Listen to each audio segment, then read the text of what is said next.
whatever you wind up doing is exactly what you should be doing. And I have not behaved one single day of my life. Not one day of my life have I behaved, and I am fine. I need your help. I can't tell you what it is. You can never ask me about it later, and we're gonna hurt some people.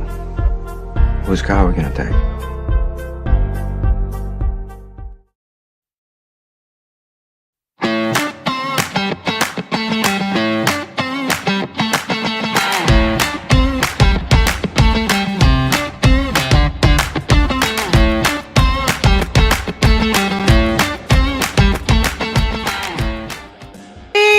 Happy Thursday, May 11th. Thank you for joining us on the Nikki Medoro Show. I tested it. RJ, you are first. I'm hoping that my microphone does not sound warped. I double checked it, triple checked it. It has been quite a morning. I will tell you this.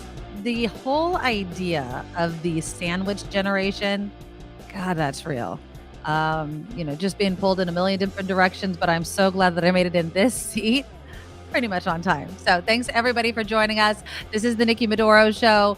Thank you, Deidre, for confirming I have no sound issues. Can you guys, while you're here, please click the thumbs up button. If you're watching on YouTube, just click the thumbs up button. It helps support the show. It keeps us on. YouTube helps promote us, and we absolutely love that. Also, the super chat is live. I know Kim McAllister, I always feel she's amazing, and she has stepped in so much, and you guys have been such big supporters. I just feel our community we've created here is amazing. And one way to show that is through the super chat. And we're 100% crowdfunded. It's really difficult to do this every show, but it's the way we can keep doing it. And so just look for the $sign underneath the live chat feature again on YouTube. I don't believe it shows up on Facebook, but if it does, look for the $sign there. And you can throw us a super sticker, super chat, super thanks, super comment. We'll read them during the show, and we really, really appreciate you guys doing that. But the number one way that we really can keep this show going is through consistent monthly subscribers. So subscribe on our Patreon. It's thenikkimedoroshow.com, thenikkimedoroshow.com, and you can subscribe for any amount. Some shows like to have tiers, but I don't feel like that's fair because I know some of you donate to Patreon and do the super chat. Some of you just do Patreon or just do PayPal. The PayPal email, of course, is thenikkimedoroshow@gmail.com, and then you can get some merch right there at thenikkimedoroshop.com. So that's all of that. We got that business taken out of the way. Who wishes they were at the Warriors game last night? And it's not because I'm a huge Warriors fan. Why is it? Why do I wish? Tell me in the comments. Why do I wish that I was at the Warriors game last night? Anybody?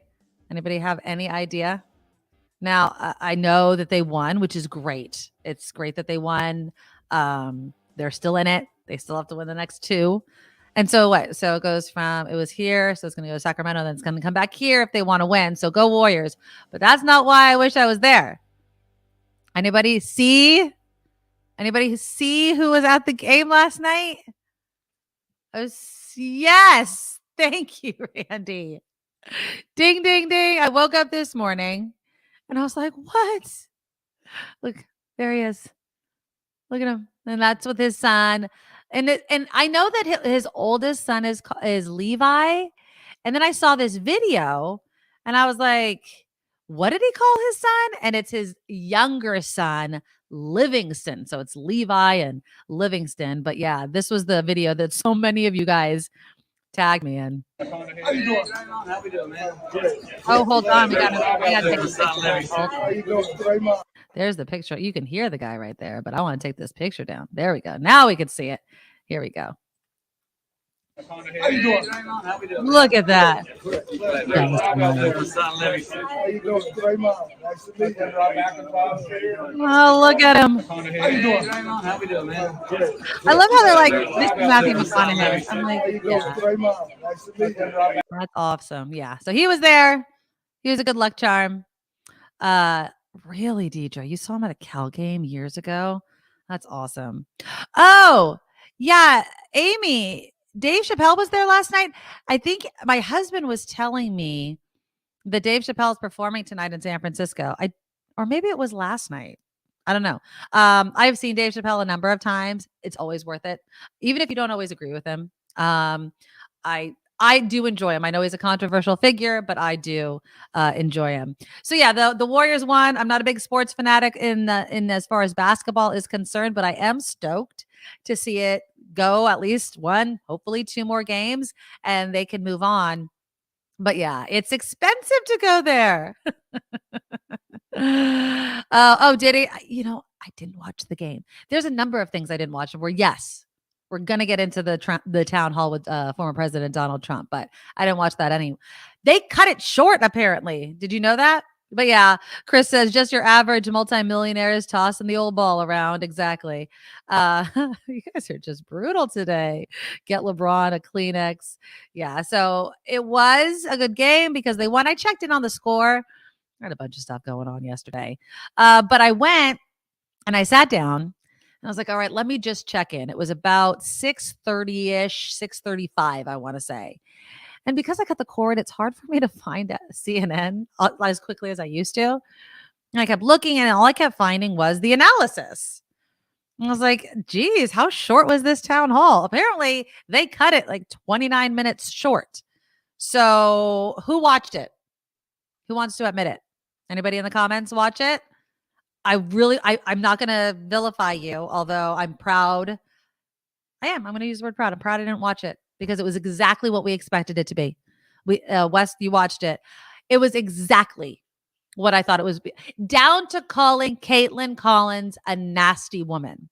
Now, again, I watched it just in clips. Randy watched it as well. Yeah, it was a total S show, Wes. You're absolutely correct. All right, so I'm going to play, what do I have? I have one clip. I'm going to play one clip because, again, I'm sure you guys have seen it all. But here's a clip. The reason why I want to play this one is because of the danger of giving not only him a platform, but normalizing him. Normalizing what he says and the fact that he still says it. This should disqualify him, but it won't. Mr. President, back to what you just said there, though, it was not a rigged election. It was not a stolen election. You and your supporters lost more than 60 court cases on the election. It's been nearly 2.5 years. Can you publicly acknowledge that you did lose the 2020 election? Let me just go on. If you look at True the Vote, they found millions of votes on government cameras where they were stuffing ballot boxes. So no. I mean, I wish they would have cut his mic off every time he lied, but here we go. With all of that, I think it's a shame that what happened. I think it's a very sad thing for our country. I think it's a very sad thing, frankly, for the world, because if you look at what's gone to our country has gone to hell. Our borders are bad. Our military has been bad. You look at the taxes, you look at inflation, what's happened to inflation. It's just destroying our country. We've really become, in many ways, a third world country. And it's very sad what's happened in this administration. And it's something that will turn around on day one. We were energy independent. Now energy is at a level that we've never had to pay before. Nobody can afford to continue to pay what's happening with energy. So it was just more of the same. It was definitely more of the same. So here's my question, and somebody else brought up. Oh, here you go. John writes in, I did not watch it, but I think I might. I did not know the whole audience was filled with his supporters. I wanted Dems and Libs to ask him hard questions. Now, again, I didn't watch it. I just looked at some clips. Do you think that we need to start fundamentally changing how these things are done? Because some people are saying yes. There was an editorial by Joe DiPaolo on Mediaite, and he makes a really good point. So apparently the crowd was about 400 people. CNN identified them as Republicans or Republican-leaning independents. So I'm going to stop right there. Why? Why are you're saying, we played this clip yesterday of the Warner Brothers CEO saying, we want to hear from both sides, blah, blah, blah.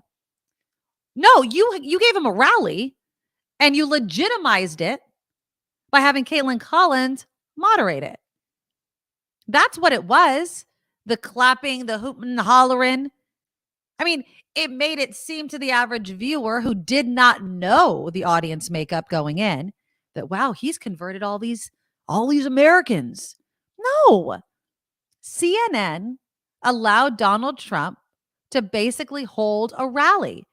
He's not going to get tough questions from those that are going to boo him, let's say, when he lies about the fact that there was election fraud. There's going to be no pushback. Why would CNN do that? The 400 people, according to this op-ed in the audience, shaped viewers' perceptions about what they were watching, exactly like I said. So again, this editorial is calling for a different way of handling this. I don't understand. Yeah, OCB. It wasn't a town hall. It was a debate with Caitlyn. Now, they started sitting down, and then I saw images of them standing up, and I'm wondering if that was kind of a power play. Because again, if you guys watched it, you can explain it to me, because I didn't watch it. I didn't see how it unfolded. I did see images of them and videos of them sitting and talking, and then I saw the whole nasty comment is when they were standing, and I feel like things were getting a bit heated. I will say this, again, in the clip that I saw, Caitlyn Collins did, and I hate saying this because you only say this about women, right? But she seemed angry. She did. She seemed, I wouldn't even say angry. She seemed like she was fed up. Does that make sense? She was fed up. She was like, I'm going to keep asking this question. I'm going to keep pressing and what have you. And I wonder, one, if it would have played differently if it was a man standing there. Two, if he would have responded if it was a man instead of a woman. Now, I'm not trying to be sexist here. He likes to call women nasty. It's his MO. He's literally using the same language he used in 2016. Literally. And during his presidency. Remember, he would call reporters that would call him to the carpet on issues, that would not let him, spew his BS. Nasty. He's a nasty woman. It bothers me that this is what CNN did. They had an opportunity. And I guess, I don't know how many people really believe that he was going to behave, that it was going to go a different way. But CNN allowed this to happen. They had complete control. It really, yeah, exactly, Randy. It doesn't surprise me. You're right. It is Trump just being Trump and nothing has changed. But it bothers me that CNN was behind it, as if it has not learned its lesson. You cannot hide CNN behind this umbrella of both sides, want to be fair to both sides. We are dealing with something we've never dealt with before. Former President Trump is the only president that has been impeached twice. He is running after being convicted in a battery and rape case and defamation case.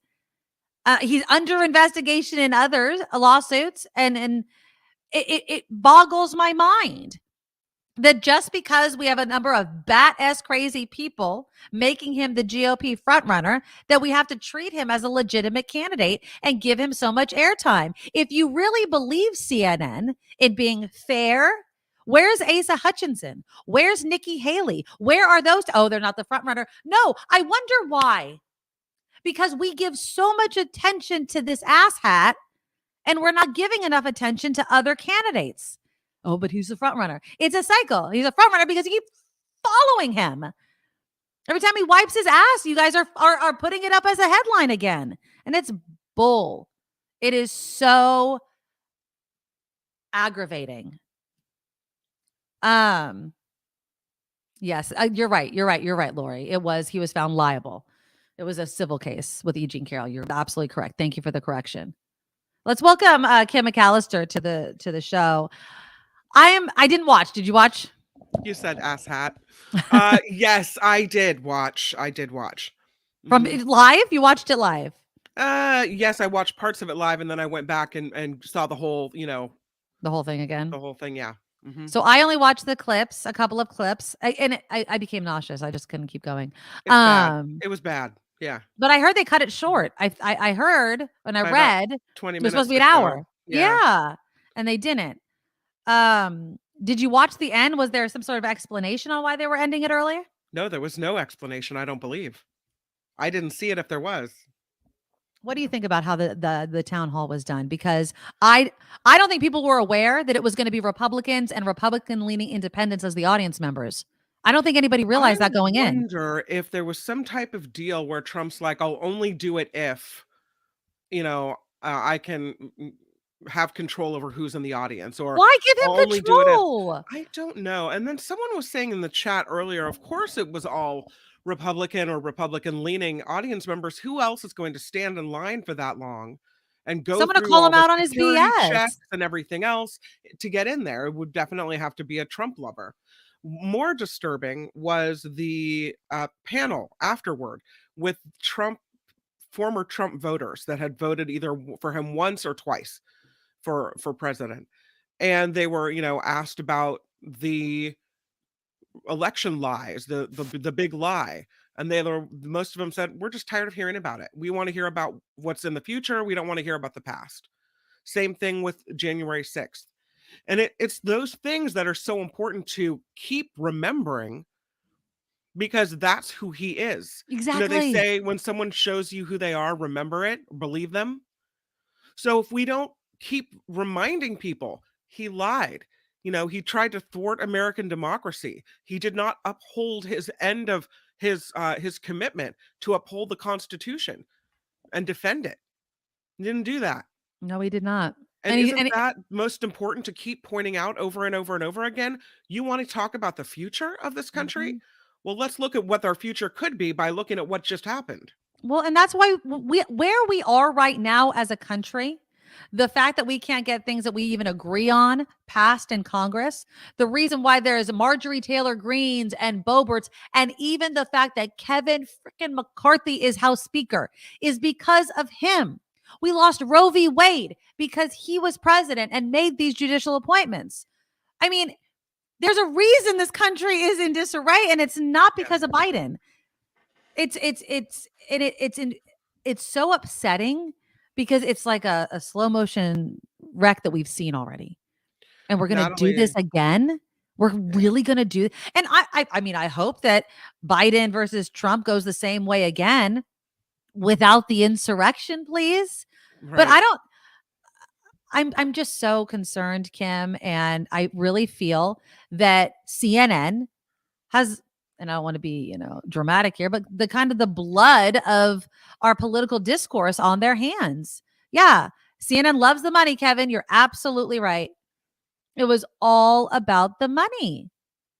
And I don't watch CNN that often. I mean, if something's happening and breaking, I turn it on, because you guys know how I feel about 24-hour news channels. I think that's honestly where part of the problem begins. But we need to change how town halls are done. If they really believe in fairness, we need to hear from more candidates. And Kim, what do you think about even allowing him in the debates if he chooses to do one? I don't think that anybody that lies about the last election is qualified to be in the debate. No. I don't think you can not. He's going to lie. Yeah, but you can't have a candidate not participate in the debate. And well, you can have one if they choose not to, but you can't say you can't come because you're a liar, pants on fire. You have to let the American people be smart enough to see through it. And I know they're not. They haven't been. I know, but you can't say, you're a liar, so you can't, because that straddling of lie versus opinion for him. And we saw it with that panel last night of Trump voters. They said, do you think why do you think he lies over and over again, especially about the election hoax? And the voters were saying, and this was men and women from, age 20 to whatever, older folks. And they were saying he actually believes it. He believes it. I don't think so. I think he knows he's lying. Oh, I think he knows he's lying too. But he just can't admit it. He believes it. Right. So it's hard to make that case for whether he knows he's lying or whether he really believes the lie as far as its opinion. And so I don't think you could say you can't come. You have to just flash on the screen fact. You know what? I feel like there should be different rules. I feel like, and I understand, I agree with what you're saying, is if let's just say CNN's hosting a debate and everyone's invited and they don't invite him, that just gives him fodder, right? That just, oh, look, they're trying to silence me or whatever. But at the same time, I think the rules of debate should change, right? I think that they don't have to ask him every single solitary question. I also don't like the fact where if your name is mentioned in somebody's response, you automatically get a chance to respond, because everyone's going to mention the damn guy. He was the former president. I can't believe honestly, I still can't believe that he's an actual candidate. I really can't. I can't believe in No, this country. he should be in jail. Well, he Yeah. should be in jail, but people should be over him. Like, it's such a cult, and it's so. If I didn't live in this country, it must be fascinating to watch us from another country. Canada must be like, what the hell is going on down there? I think I've mentioned this meme before, is that other countries look at the United States like we look at Florida. It's Yeah. like that's the reputation that we have. It's just Yeah. this wacky, crazy, what are The they Wild thinking kind of West. Yeah. country. Uh-huh. It's it just really bothers me that so many people, my dad, and I'm just totally gonna, because I've mentioned before, my dad's a total Trumper. He's like, I'm recording it. And I'm like, you need another idol, man. I'm like, you need another idol. But yeah, I'm like, you're going to watch CNN? Like, I was like, I didn't think that his TV actually knew the channel. You probably have, that's funny. You probably have, though, these discussions with your dad where you say, how can you I'm way past support that. him I'm way after past that. January 6th, after what happened at the Capitol? Like, Wasn't wasn't a that big it deal, for you? Kim. It wasn't a big You're deal. making a big deal out of it, they say. No. It's the media that's making a big to-do. It wasn't as bad as they say. They cropped the videos and blah, blah. No, he doesn't. Honestly, I don't. The reason why I'm saying no is I don't talk to my dad about politics. But is it shocking? I mean, it's just shocking that we could have been in that much peril. I'll never forget the feeling of watching that unfold live. It was crazy. I mean, my heart hurt. I thought, I what is remember I was trying happening? to take a nap because I worked the morning and I was exhausted. And all I keep hearing is CNN in the background because I had it on Yeah. because of the whole, obviously, the electoral vote and everything. And I'm just hearing it, and I could still feel and see myself turning over because I was napping on the couch. I'm like, what is this? And then just glued. I mean, glued to the TV and being like, he needs to say something now. He needs to say something now. And then when he comes out, it's this most ridiculous BS ever statement. And I'm just like, this has to get through to people. I mean, if Kevin McCarthy is saying, terrible things about Trump and saying that he should be impeached, but look how he changed his tune really quickly because they have no spine. They have no backbone. They have no moral code. They bend the knee to Trump. And I know that I'm getting myself all riled up all over again. And I feel like I'm falling right back into it, just like everybody else is. We're getting ourselves all worked up over a guy that feeds off of it. We are giving him what he survives on, which is controversy and hate and anger. And it bothers me that I feel this way. It really does. It bothers me that I'm even talking about him. But you can't ignore him. And then we go all the way back to CNN. And I just feel like I hope that this nuts of a town hall shows other media outlets think twice before you give this guy that kind of platform, because they don't have to. You don't have to do town halls with them. No, you and don't. In all honesty, you don't have to do debates because everybody agrees that the debates are nonsense anyway. Don't do a debate. You want to know what your candidate stands for? You want to be engaged in politics? Follow them. Go to the press conferences, go to rallies. When they visit your town, go find out. I like a good debate, but like they're a not real good debates. debate. But they're I not like good. a They're debate not. where I challenge you on an issue, you challenge me on an issue, and we really hash it out. And then people can see where these candidates really stand on something. That I like that. But that's not what happens, Kim. That's never what happens. They feel like I feel about this. I love what they said. Right? The beauty of a debate is you got all these people up there running, standing next to each other, and in just an hour's time, it's easy to see the one that you align with the most. When is the last time you saw a good presidential debate? Been a while. So, every time there's a debate, it's sound bites, it's talking over each other. Yeah. Even when it was Biden and Trump, it was a total, I shall remember what was it, Jake Tapper, had that was a mess wrapped into something. And I'm like, yeah. So if we know we're not going to get anything of substance, demand substance in a different way. Yeah. But from both sides, not just Republicans, not just Trump or Haley, from Democrats as well, from Biden. Biden does need to answer for things as well. What is your plan here? I want more substance, I guess. And you're never going to get that in a presidential debate. It's not going to happen. So stop having them, because all it does is give specifically one person a platform. Oh, Ricky, Kennedy versus Nixon. Yeah. Who else? I mean, there's been a couple, but again, I feel like this is pre-social media, all those sorts of things. You're not that old, Ricky. It's okay. But yeah, I think that if we're not going to get what we want out of it, don't give idiots a platform to spew their nonsense. I think this is scary thinking, Amy, when you say Trump will never win again, ever, not in this country. I think that's what people thought when he was running against Hillary Clinton. How could people vote for this guy? We Right. see this. This will never ever happen. See, so when you discount him like that, Right. that's when you don't try hard enough to beat him. You got to assume that he will and then fight like hell to make sure that doesn't happen. Right. Liz says maybe do an in-depth interview one-on-one with all the candidates. And they do that oftentimes, especially as we get closer to, choosing the nominee. And then of course, when it is down to 2. Yes. What I want, again, it doesn't matter if they're Democrat, Republican, Independent. I want freaking specifics. I don't want people to speak in necessary sound bites, but going back to the 24-hour news channel and social media, that's what people retain, right? We could talk about, but we're going to build a wall. Okay, well, how is that going to work? Are you planning on taking people's land? Are you all of these sorts of questions? If we're talking about forgiving student loans, who's going to pay for it? What are you asking people to pay for? Bernie Sanders, I will say, is someone that has come forward when he was talking about, Medicare for all or healthcare for all or single payer, kind of broke down like this is going up. But when you subtract what you were paying, you don't pay as much, but people would only latch on to, oh, well, that's going up, but you're taking money away from, you're taking away the payment over here. And he kept trying to make that point. The problem is if it's not in 20 to 30 seconds, people stop listening. And that's on us. That's absolutely on us. Perry Joe, Jim Bob, whatever. I'm not on a soapbox. I'm hosting a show. Hunter is going to be a conservative talking point. Really? Because the headline that I just saw about the whole case against Hunter, yes, but it's a swing and the miss against Biden. So I don't know how much the Hunter Biden laptop story is really going to follow the president when the line doesn't go directly to the president.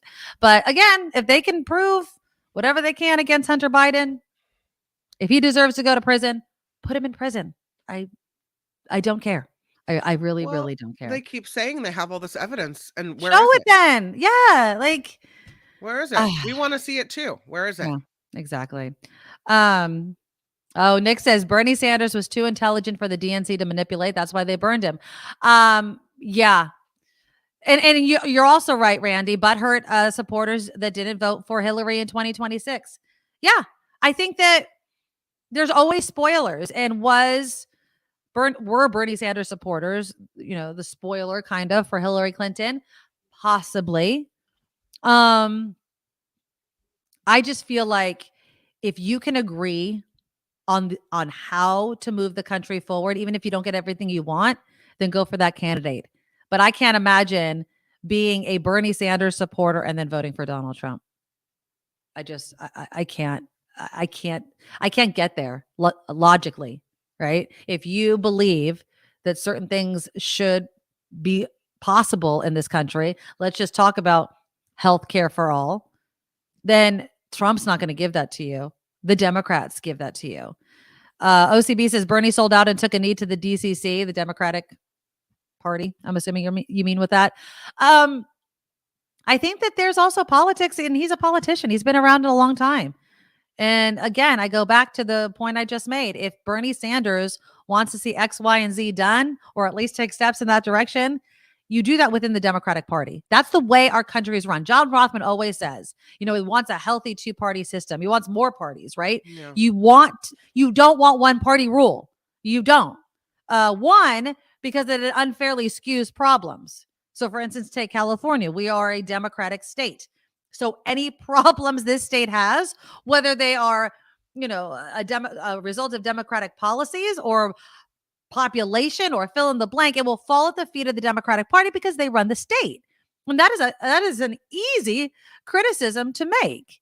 So that's why you want different ideas. You want a debate of ideas. What you can't have, though, is a debate with a liar. And Trump is a liar. He lies for his own good, not for the good of the country. You shouldn't lie anyway. Well, and then when you try to point it out, he gets nasty about it. Yeah. You're a nasty person. Mhm. When you Exactly. press him on things that he doesn't want to be pressed on, he turns it around into an attack on Into you. an attack. Exactly. So, I feel like we could be moving into, 2016 part 2. It's upsetting. I wish that it wasn't. But we do have things that we need to solve. Before we go to Kim's news, I want to play you this clip. The debt ceiling debate. Remember, we were talking about that yesterday. President Biden was saying, I want specifics, why you're voting certain ways, what we're cutting, what we're implementing. Congressman Jeffries is getting some love for Republicans' plan to pass legislation. And it all has to do with one part, right? Unemployment fraud. Remember George Santos? He is facing charges for unemployment fraud, but yet he is still part of a group of people making a decision about this exact issue. So just listen. Hold on. Here he is, because it's so well done. It's so well done. Here we go. The modern day Republican Party is the party of Marjorie Taylor Greene, George Santos, and Donald Trump. That's the reality, folks. You can't make this stuff up. That's the reality. And later on today, apparently, House Republicans are going to try to pass legislation that will restrict, if not end, the ability of the federal government to confront unemployment insurance fraud. At the same time, that one of the leaders of the House Republican Conference here in Washington, D.C., George Santos, has been charged with unemployment insurance fraud. Why do I say he's one of the leaders? Because the Default on America Act would not have passed the House of Representatives without the support of George Santos, who was the deciding vote. And perhaps that explains why my Republican colleagues have failed to take any action to remove someone who is clearly unfit to serve in the People's House. Because the Republican Party puts politics over country time and again.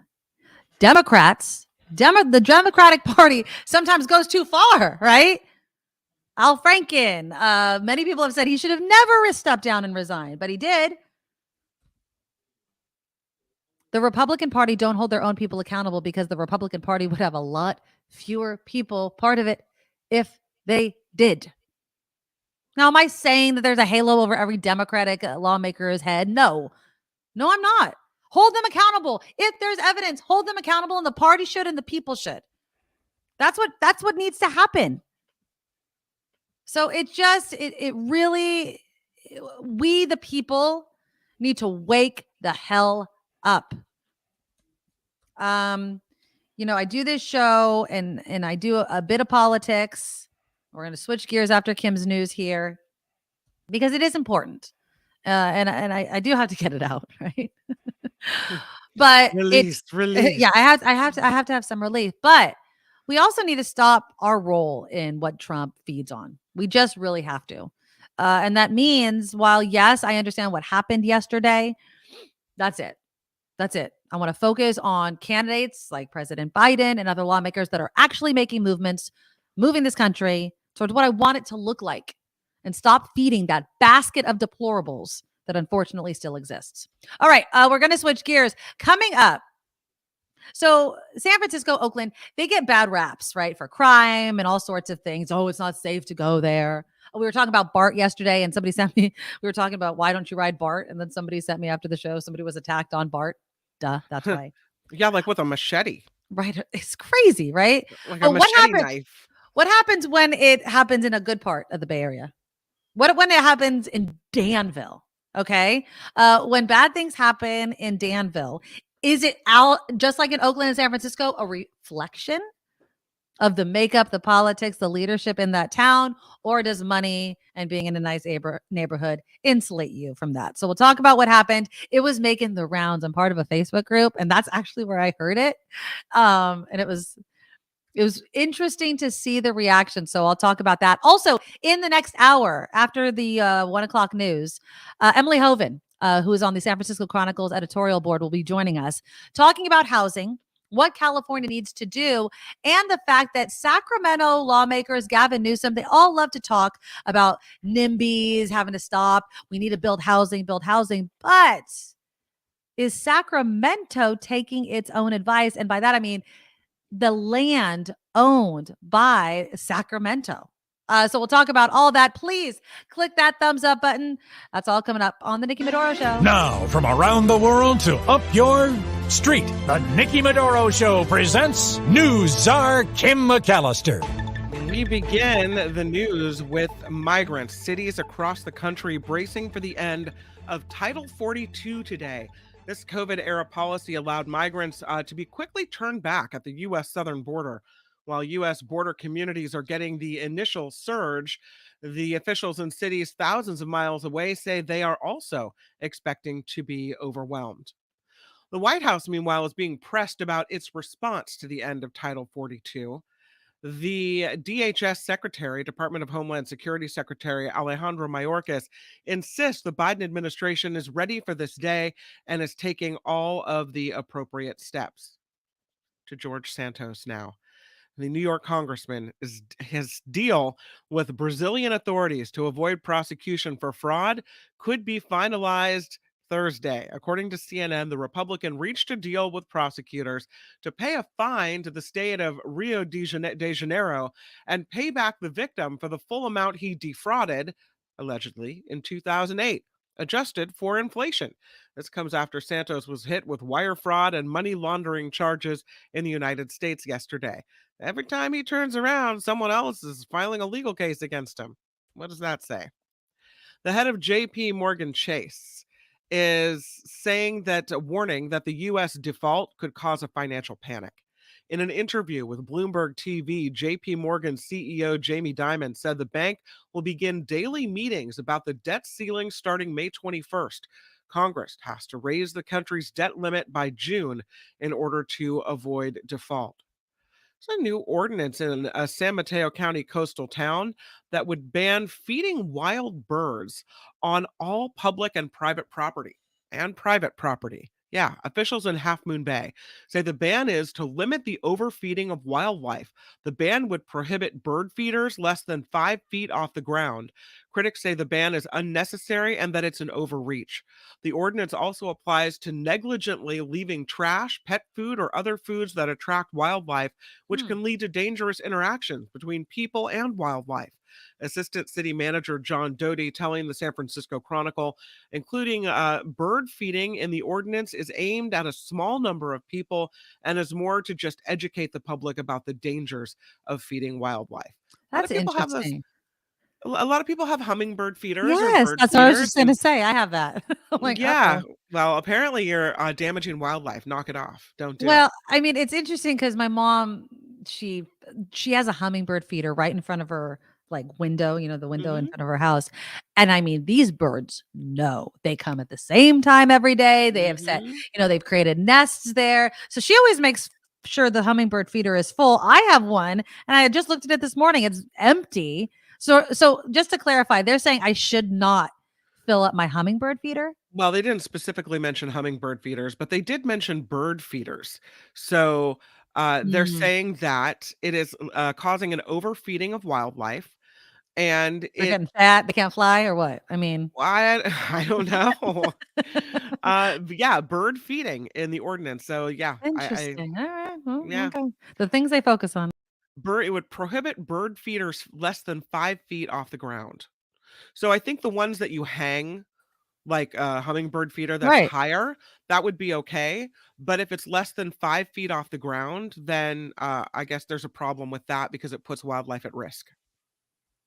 That doesn't make any sense. I mean, okay. See, these are the things that I just don't get, but whatever, fine.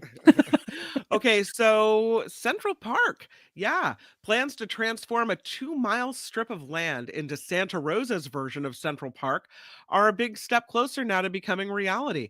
The state of California signed off on releasing the land this week. It allows the city of Santa Rosa to next purchase the land in the eastern part of the city and start developing it into parkland. Finalizing the sale and developing that recreation space could take months or even years. The land was initially going to be used to extend Highway 12 from Farmers Lane through Spring Lake Regional Park, but now it is going to become kind of a central park, a Golden Gate Park right in the middle of Santa Rosa.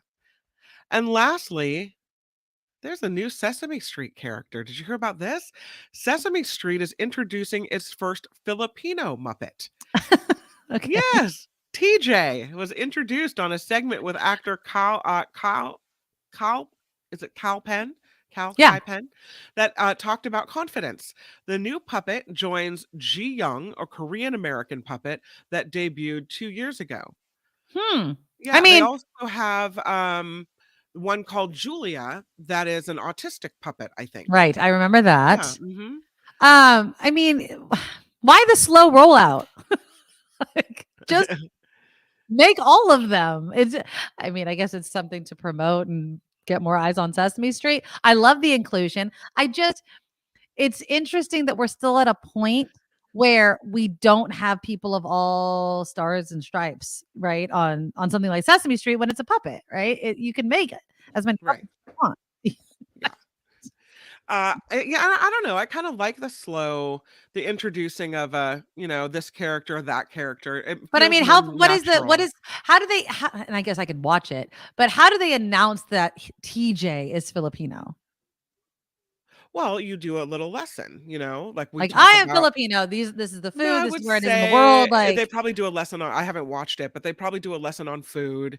Oh, what kind of dish is that? Oh my, well, that's a Filipino dish or whatever. And then yeah. that gets into that. There's a way to introduce it, but Yeah, I understand the slow rollout to give attention, but I also would love to just get to a point where just make all the puppets and create all these storylines and let people yeah, just see themselves.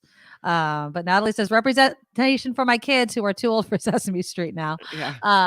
Yeah, I'm too old. I don't remember the last time I even watched Sesame Street, but I it was a favorite God, for a while. my son used to sit on my hip and I would take a little nap. It was my nap time and he would sit on my hip and so I could feel if he was moving around, right? He was Right. like 2 or 3 and he'd sit on my hip and watch Sesame Street while I took a little snooze. Yeah, we were Yeah. Yo Gabba Gabba, Ni Hao Kai Lan, Sesame Street for a little bit. The Um, Backyardigans. the Backyardigans, Mhm. the book club ones. I always mention this and I forget the name of it. The reading Yeah, one. yeah, that was a good one. That's a great Super PBS one. something. Yeah. Yeah. Super readers. Daniel Super Tiger. readers. Yes, there you go. Yes. Daniel Tiger, which was really good. It was kind of an offshoot of Mr. Rogers. Yeah, those are all the shows we used to watch. We went to an actual Yo Gabba Gabba live show when we lived in Sacramento. Biz Marquee was there. It was awesome. It was really cool. That's fun. It was Yeah, my daughter went to a concert. Who are the animal guys? God, I forget their names now. the Backyardigans. No, the guys that do like the kids animal show, and part of it, half of it's in a cartoon, and half of it's real video. I don't know. You guys talking are gonna have about to. I don't know. The Backyardigans somebody mentioned, but that's not it. Dora the Explorer. I watched that too. Yeah, we they're watched a lot of them. brothers. Anyway, my kids went to the live concert of that. Wild as well. Kratts. Is it Yep, Wild it's wild. That's it. Thanks, Wild Murphy. Kratts. Wild Kratts Thank concert. you. Murphy for the win. This show is crowdfunded. If you can help us keep the show going, please check the NikkiMedoroShow.com. You'll find the Patreon link. You'll find the PayPal link, and you'll find a lot more than that as well. Also, the super stickers live here on YouTube. I'm Kim McAllister on the Nikki Medoro Show. Thank you, my friend. So yeah, I love all the comments. Gabba Gabba what? Yeah. Yo Gabba Gabba was the hit. When I remember when I first discovered Yo Gabba Gabba as a new mom, because I'm sorry, you kind of have to be a parent to even look for these types of shows. And I saw Biz Marquee, I was blown. I was like, wait, Biz Marquee is on Yo Gabba Gabba. You got me. You got me hooked. I was totally stoked about it. So yeah. But now we don't watch kid shows anymore. Now my kids don't watch any of that stuff anymore, unfortunately. Okay, so let's get into the good parts of town and the bad parts of town. All right. So what I know one or two people that live in Danville or at least close to it. Good part of the Bay Area, expensive ass homes and what have you. Did you hear about what happened though at a Costco? So I am part of a Bay Area. Anybody else? Bay Area Costco? They take pictures of things at Costco stores and then they let other people know. There's like the Wazoo fan that's apparently amazing. Hibiki whiskey. They're always telling people about. Anyway, I never go to Costco, but I like to follow this Costco group. So yesterday, I'm on my local or my Bay Area Costco group, and they start talking about this attack that happened at a Bay Area Costco. And they're like, oh my God, don't get into the comments about the whole thing because, people go down rabbit holes and it got really angry and all sorts of things. And so someone's like, I don't know what you're talking about. And they were trying to rhyme Danville with like Manville or something. So I found it. Natalie's on there too. Yeah. So you'll see me on there. Well, anyways, there was this attack on this guy at Costco. Now I'm going to tell you this and I'm going to preface this by saying it's a little disturbing to watch this KTVU interview because the guy's really beat up. He really is. And it sucks. But what do you think is going on here is why I want to talk about it, because good part of Bay Area, not that, bad things can't happen anywhere. But when you hear this story about what happened, the first thing that popped into my mind was what Kim has often said about the kids. The kids are not okay. And I'm just wondering, like, is this an anomaly? Is this an offshoot? Or is there something wrong with us right now? And what do we do about it? So here's our report from our friends at KTVU. Run over by a steamroller. I know. My whole body is sore.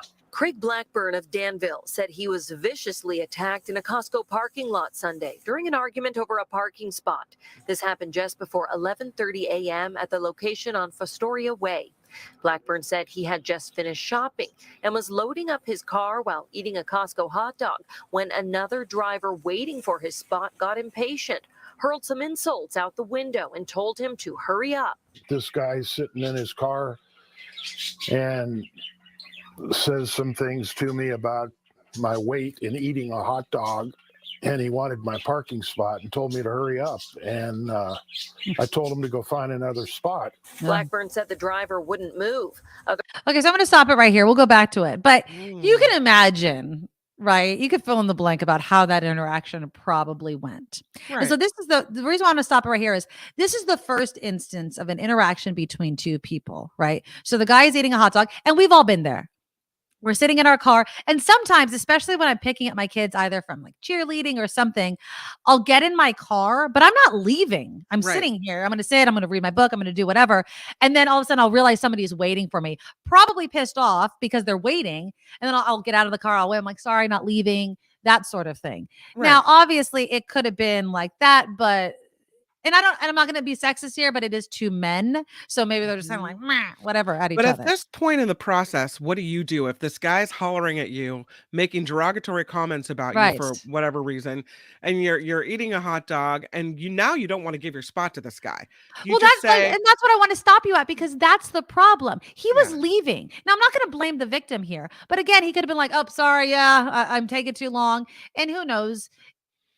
It's as if we can't let things slide anymore. Does that make sense? Do you hurry out of there knowing someone's waiting and try to be more conscientious? If I'm leaving, yes. Or now are you mad enough that you just say, now I'm just not going. Now I'm going to check my cell phone and read a book and hang out with my hot dog and eat my lunch before I drive away. Then aren't you just as bad? That's my question. Is if you're doing it because someone up. Yeah. Okay. So let's continue. Here we go. Other people started honking and the situation escalated. He was looking for a fight. The driver finally parked somewhere else, but came back to find Blackburn as he was in his car getting ready to leave. He reached in and grabbed my sunglasses and threw them on the ground. So I got out of the car and I didn't have a chance to do anything. He just attacked me and I fell down, hit my knee, fell on my shoulder. Someone called 911 and police and firefighters arrived, but the suspect took off. Blackburn was treated at the scene and then taken by ambulance to the hospital. I was in the hospital there for about 6 hours. Ugh. They got a CAT scan and about 10 or 15 x-rays and got hemorrhaging in this eye. I reached out to the Danville police chief, who sent my request to the town of Danville's public information officer. She confirmed officers were called to this incident and said no arrests were made. The email said the case is currently under investigation and will be sent to the district attorney's office for review once the investigation is complete. However, a friend of Blackburn's also reached out to the town and got different information. He says an emailed response from the mayor's office indicates an arrest was made and charges were filed. Blackburn wants his attacker prosecuted to the fullest extent of the law and wants to feel safe running errands in his own community. Well, I think people need to speak up and get the prosecutor's office involved and tell them that, look, we're tired of all this happening and we want you to help us instead of letting all these people go.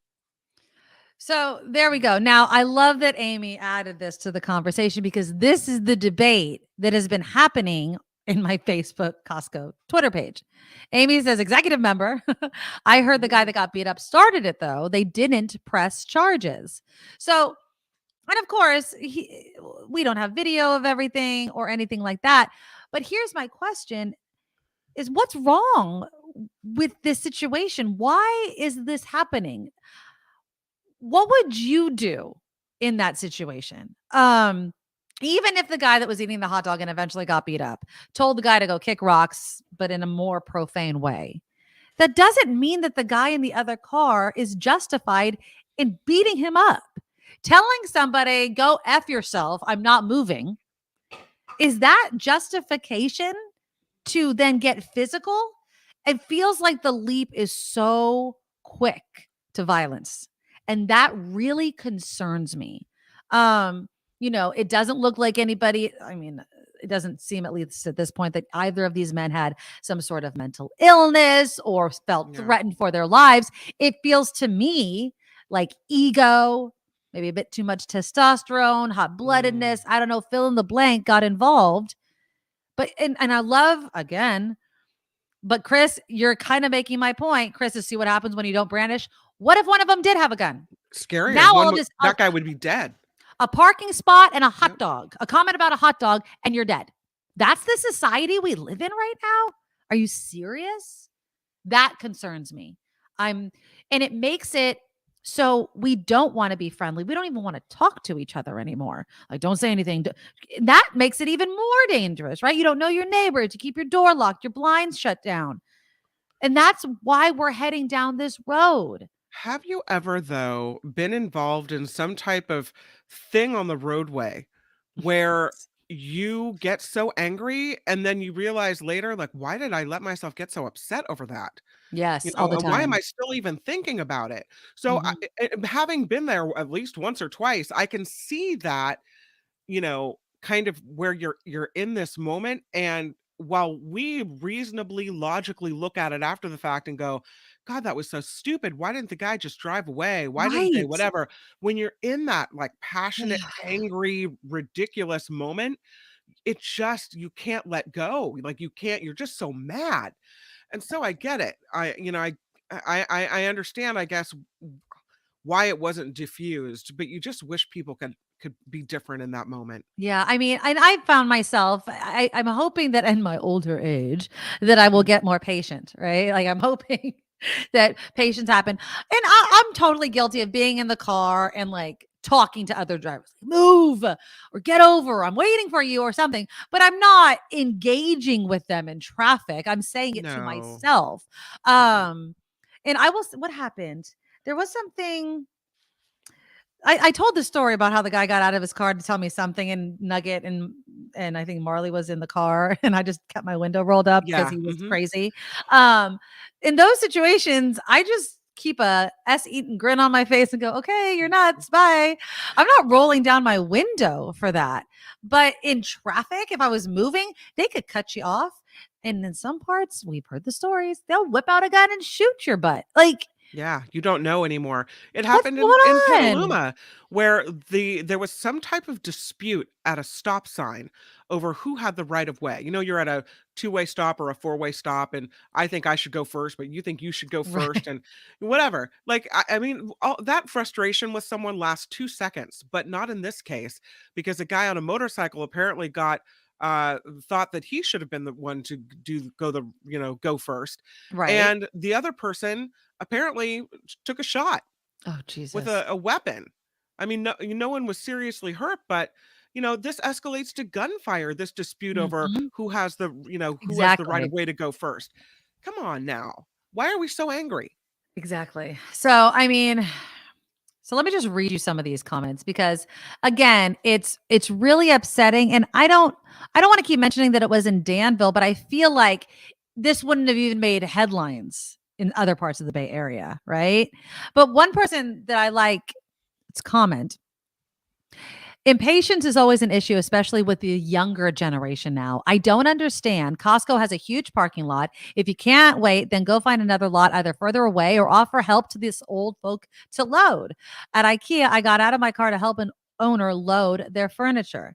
And the reason why I bring this up is one, they're calling out the younger generation, which I don't necessarily believe is the issue because I've seen very angry members of the older generation. I don't know the other person, but this guy looks to be part of the older generation that got beat up, and I'm sure his mouth was running as well. That's he has a role in this altercation. But then the fact that this person brings up helping, and we saw it in the comments as well, what happened to that? I remember, and I've done this sometimes where I'm waiting and waiting and waiting in a parking lot, and someone will be walking, and as I'm waiting, they'll kind of motion to me and Yeah, say, like I'm up here. Yeah. "Are right up there." Go, and I go, Yeah. "Thank you." It's just help me out here. Just to put a finer point on this, can we just get back to that way of treating each other? Um, I don't it makes me feel good when I'm not much of a talker in line and anything, but if somebody needs a parking spot, if I can help somebody, it's amazing how just doing tiny, tiny, tiny little things can make a huge difference. And not just in that interaction, but with how you feel in that moment. If you just sit there and you're cussing everybody out because you feel you've been slighted, you're going to be angry. And then it takes one comment, one guy eating a hot dog. And now look, you're facing possible charges for batteries. I'll That's tell you one thing I wouldn't have done is roll the window down. Well, I think he was outside of his car, right? I mean, I think he No, was you like, said he was in the car. The oh guy yeah, and the guy, reaches in, yeah, grabs his you know, sunglasses, and then he gets out of the car. right? So two mistakes there. First of all, your Never window do that. should have been rolled up. No, You just had a fight with somebody. You don't know what's coming, right? yeah, I mean, the argument could be made. I'm blaming the victim, or whatever. But you got to safeguard yourself. And then also, once you get out of the car, mm-mm. let the Yeah. sunglasses go. Roll up the window. You're outie. Roll up the window and call 911. The guy is there and Just say, be obviously like, you're nuts. aggressive. Like, Yeah. thanks, crazy guy. Mhm. Nick Yeah. says we're angry because too many times we're asked to swallow it to keep the peace. No healthy outlet means that frustration will find an unhealthy one. I like that point, but let's just take this as an example. Again, the guy that got eventually beat up. He could have noticed that this guy was frustrated, but and this is just my opinion because obviously I wasn't there. Guy is getting into his car. He's eating a hot dog. He wasn't planning on moving as quickly as he wanted to. So there's one, right?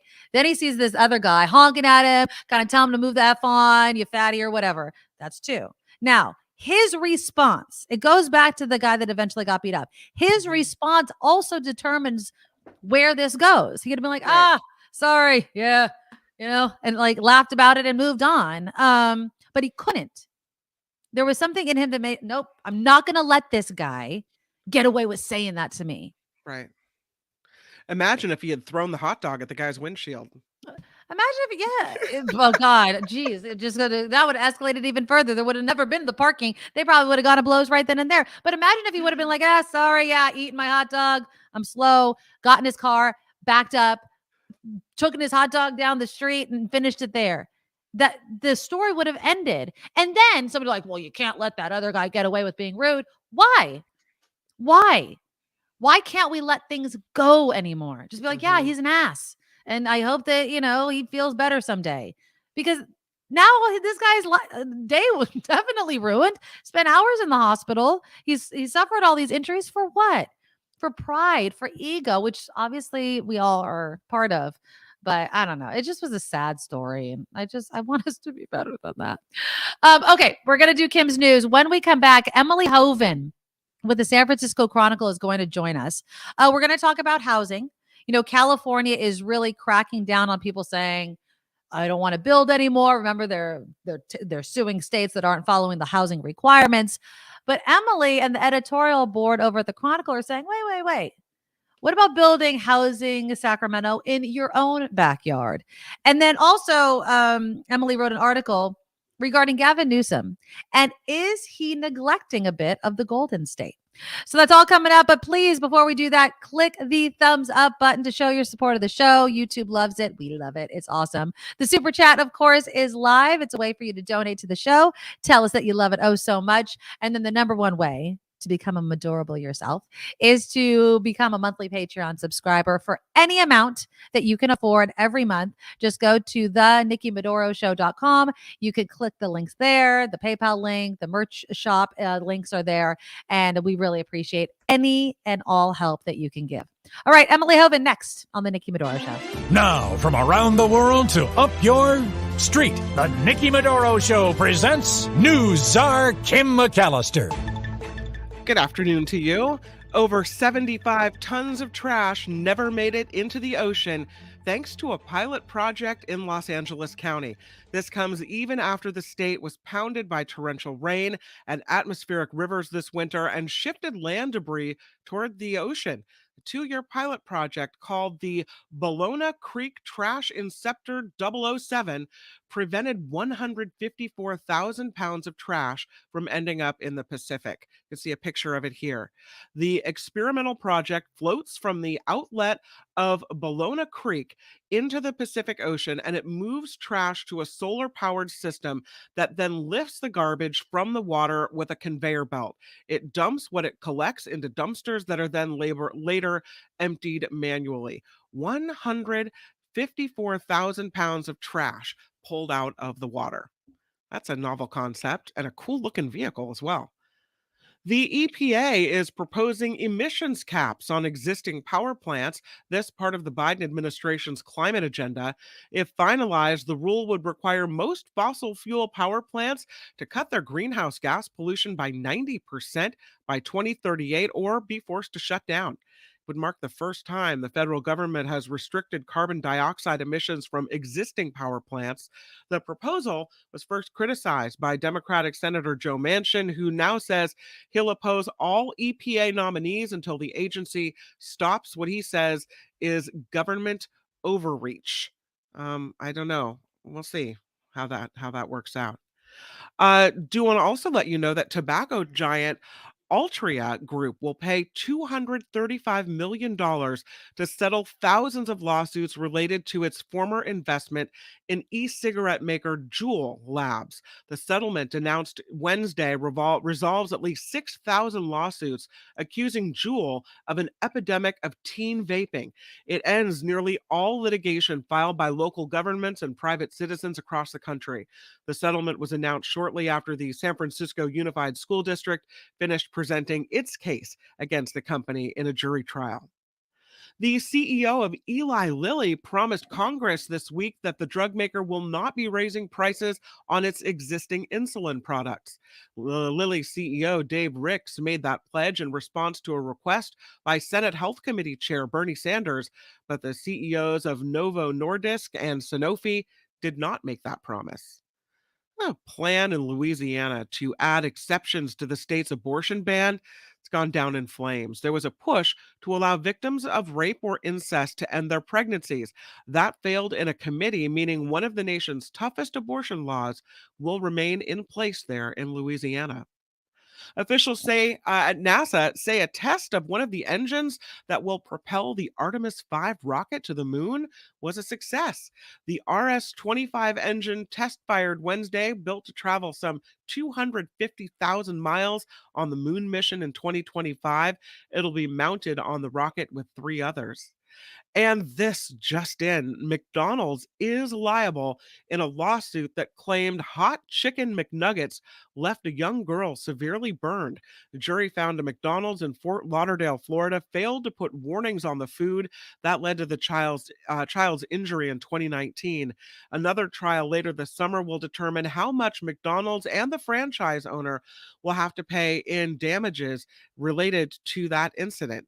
So it reminds me though of that coffee lawsuit. Remember that, where the woman was uh, had hot coffee spilled on her and successfully sued. And now we have this woman with the this family that's child was injured by hot McNuggets. Yeah. The McNuggets, I'd like to see that. I mean, you've seen the pictures of that woman with the hot coffee one though, right? Yeah.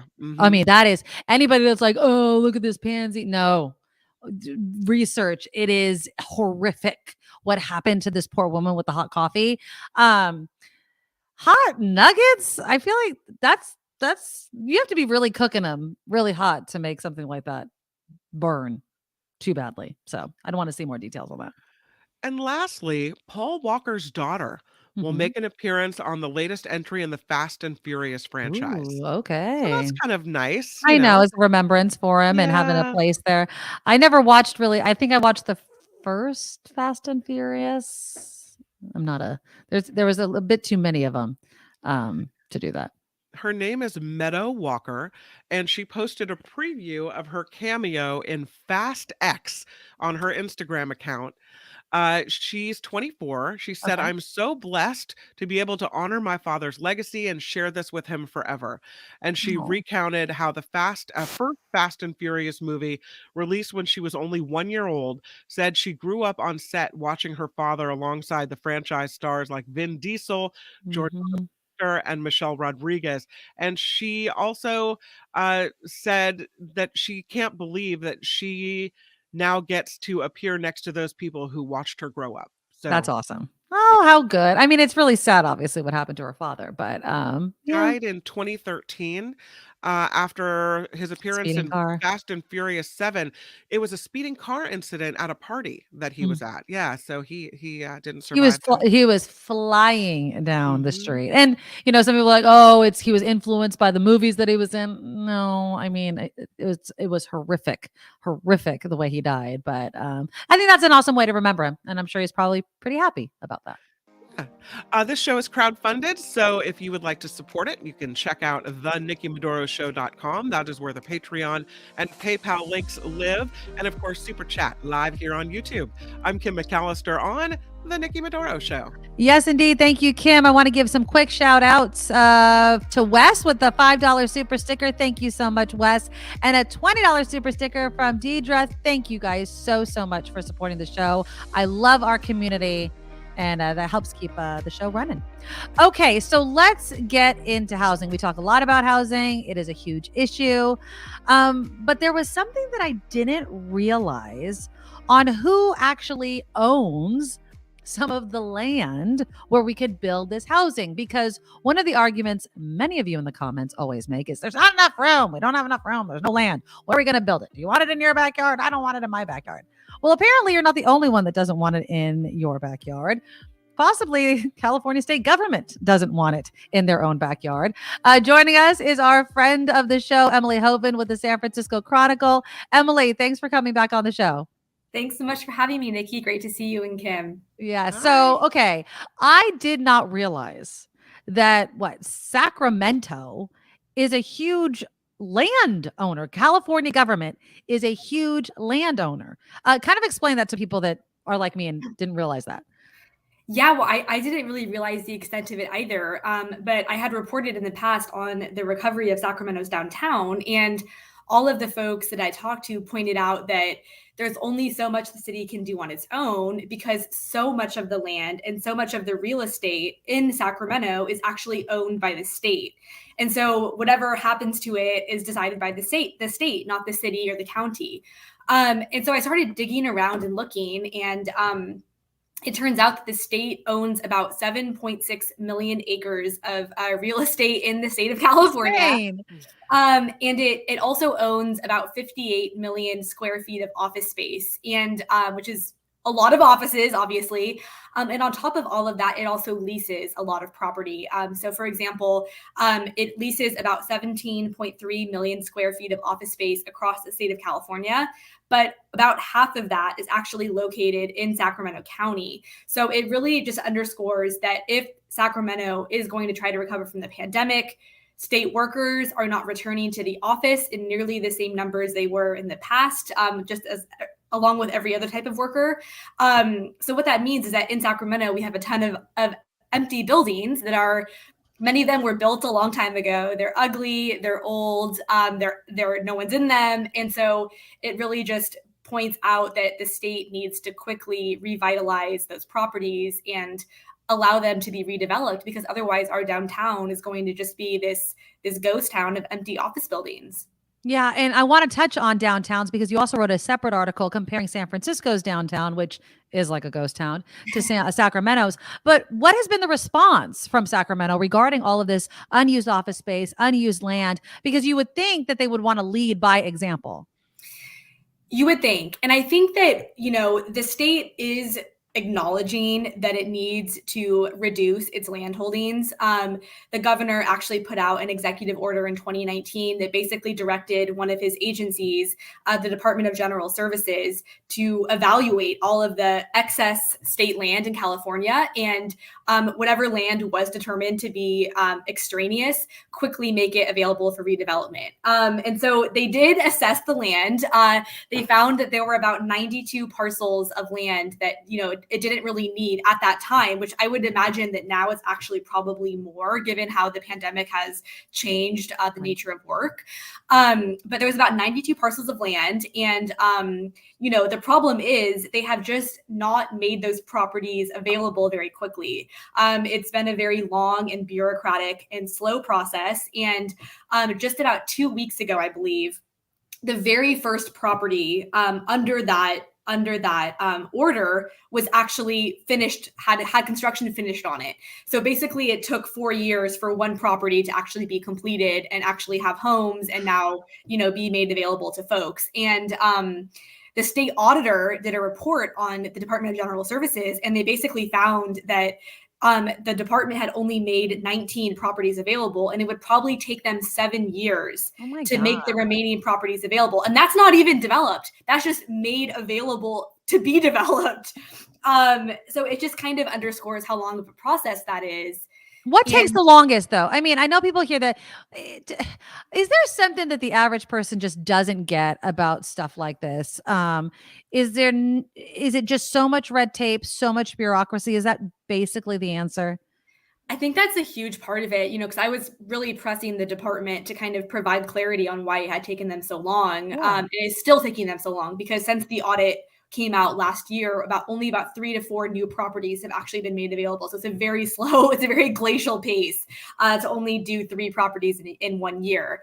And, they were saying, well, a lot of these sites are very complicated. They have to go through historic reviews, environmental reviews. They have to be able to develop a new application process for developers to bid on the property because it's a new system that they're kind of establishing. And so those are some of the reasons that they gave. And I think another issue is that the department itself is understaffed.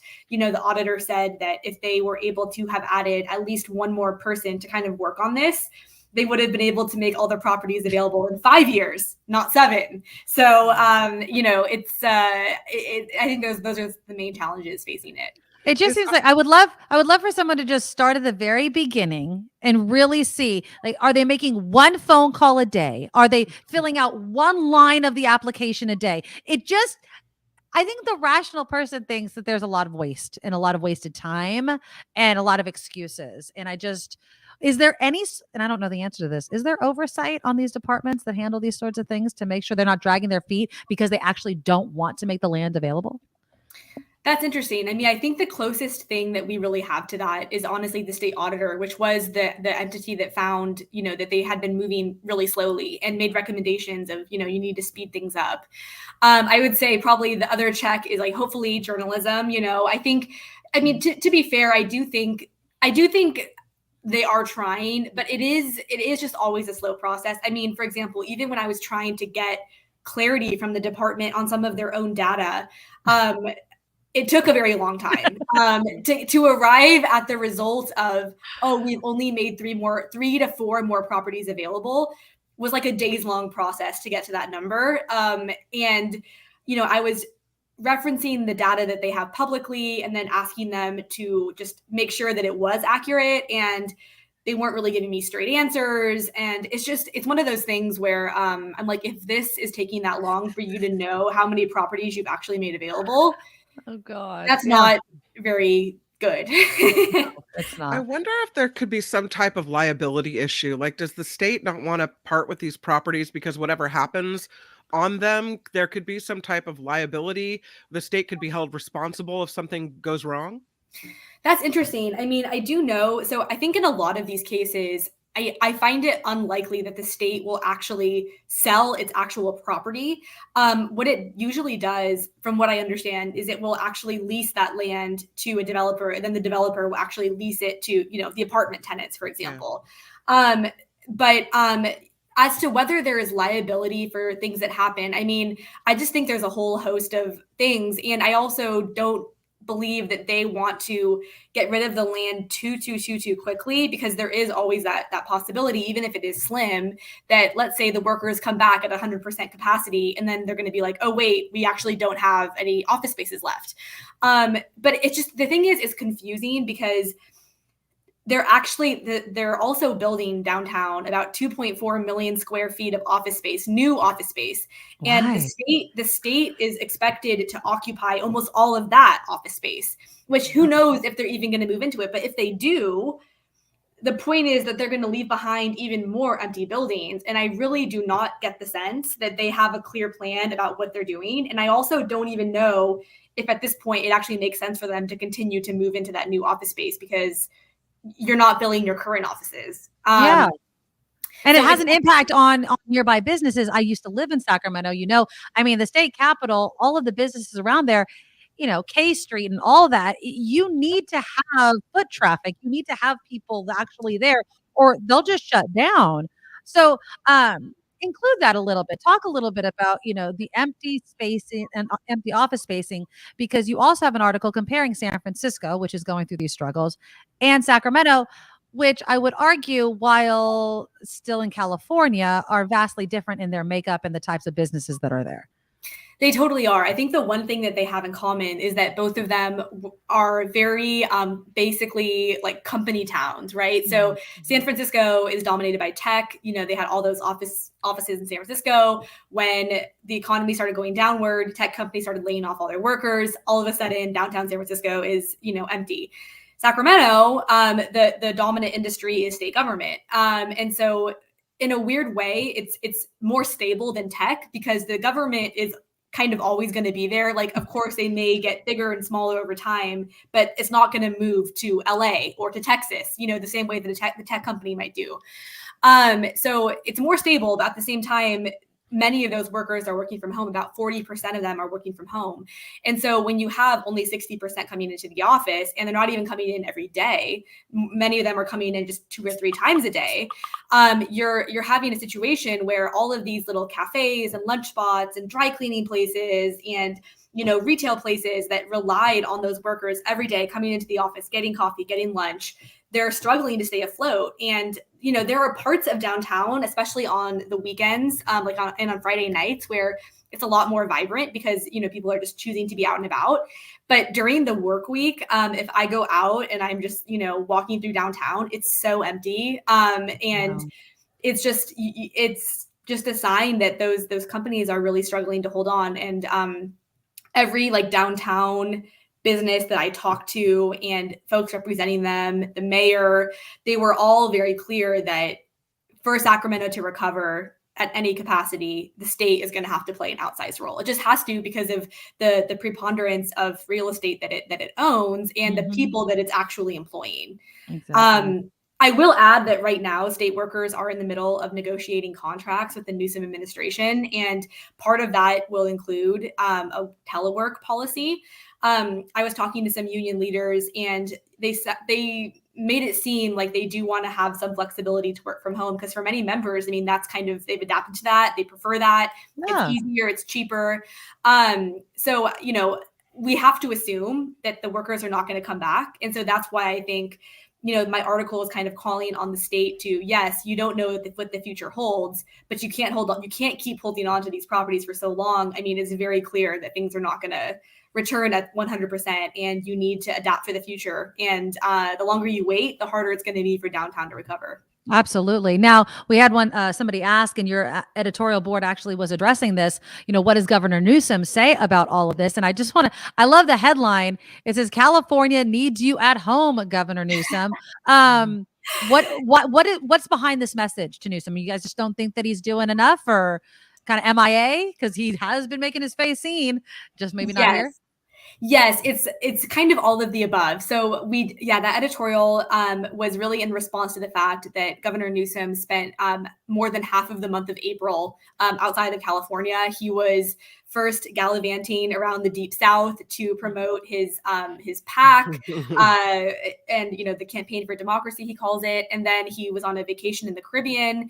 And then he also went to DC to fundraise for President Joe Biden. And so, more than half the month he's out of the state. And our editorial board basically felt that, you know, we endorsed his reelection, but we did so on the basis that he would actually take the job seriously and not use it as a platform for some other future national office or some other campaign, like not take it for granted. And there are a lot of issues that he obviously, I think, should be prioritizing more than some of the things that he has been. And one of them is definitely housing. And we called on him to address, you know, 3 kind of big components of housing, one of which is the fact that California's environmental review law, which we were mentioning earlier, that's one of the things that's kind of been holding up some of the state's properties getting changed, has also just been misused by so many different entities to delay or deny projects for reasons that really have nothing to do with the environment.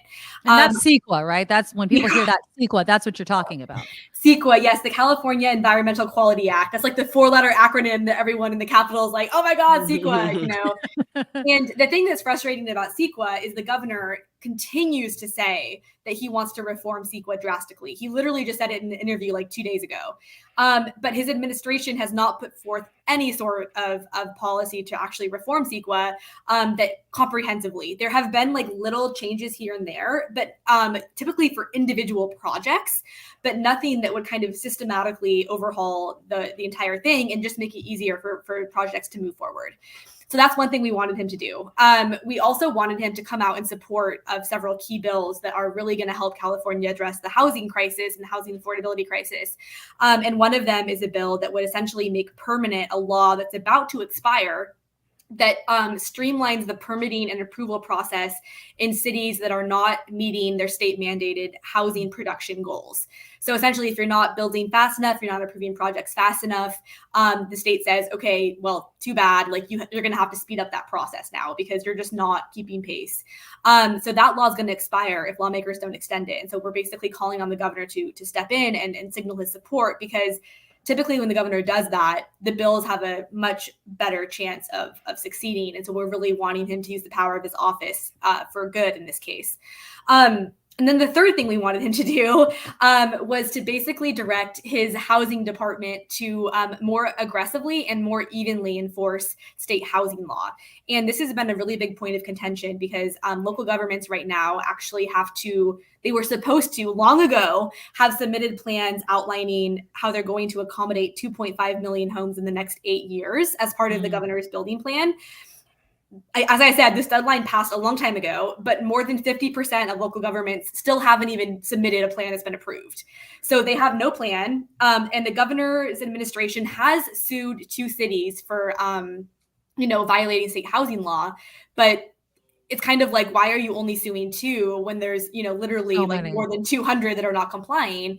And it sort of seems like there's been like some political calculations involved in the cities that he's focusing on. And so we basically just want him to make clear that, you need to follow the law, because there are cities now, including Santa Monica, for example, they actually had their housing plan approved by the state, But now, because they can sense that the state is like not that serious about enforcing it, they're trying to actually backtrack on the things that they said that they would do. So we're just saying you have to kind of draw a line in the sand. And in order to do that, you actually have to be in the state and you actually have to be monitoring what's going on in your own backyard. You know, somebody was mentioning in the comments, was Randy, what has Newsom actually accomplished while being governor of California? And I'm not saying that he hasn't accomplished anything, but the reason why I wanted to bring this up is you do believe that when Governor Newsom uses his power, the power of the office, when he gets actual face time, puts feet on the ground in places, things get done. How important do you think, though, that actual successes happen, not just movement? I'm talking about things like you were talking about, consequences for not building housing. Also, the care court. I mean, that was a big proposal that Governor Newsom created, and it's supposed to be on the way in the next couple of months. At least it's starting. I believe it was June, July, or something. We were supposed to see some sort of progress with that. Do you anticipate him really having, one, enough face time in the state, and two, the actual Californians seeing progress in these areas? It's really difficult. I mean, when I will say that when he does decide to take action, that there is movement.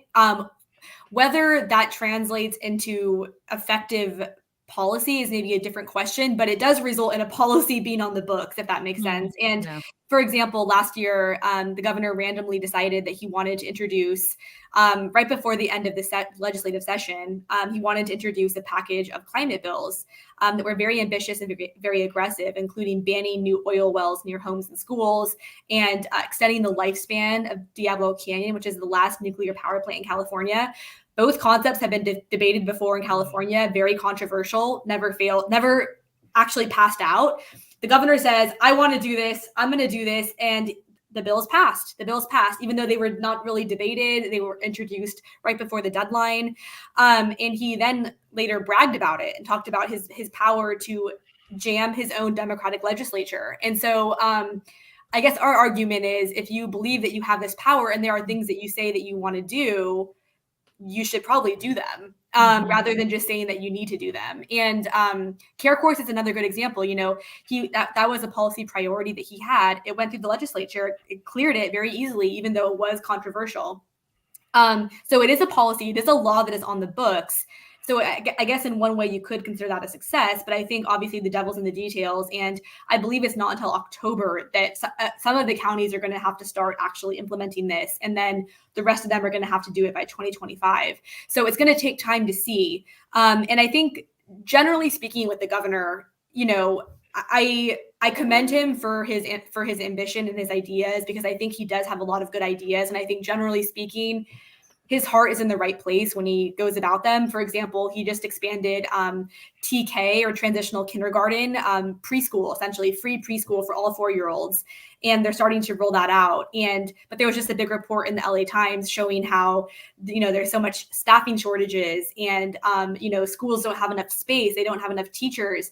And so actually only about 50% of the kids that could have joined ended up joining. And now the governor is actually proposing to cut back some of the money for that, again, because we have a budget deficit now. So I think sometimes he has big ideas, he delivers on them in concept, but then when it comes to the implementation, it's harder. It's exactly. And I like the ideas, right? But when, just for instance, with the care court, I remember I was saying, it sounds great. The logistics about it, the staffing, the human infrastructure, just all of that. I mean, and we could tie in the housing. I mean, if it takes, you know, a full day to confirm numbers that they put out, I can only imagine starting a whole new program in a state the size of California. But yeah, it's not as if I don't want him to be governor, or I did support him. You know, I'm going to be transparent with that, but it's a lot of talk. I want to see a lot more action. And I think that's kind of also your guys' point. 100%. Yeah, we are definitely on board with that, Nikki. So yeah, that would be great. I mean, Californians did reelect him, and you know, he's starting. The way I see it, he had his first 4 years in office, right, to kind of lay out his vision, and he laid out his vision. Okay, now we're in your second term. You got 4 years left. Now we want to see you actually do something.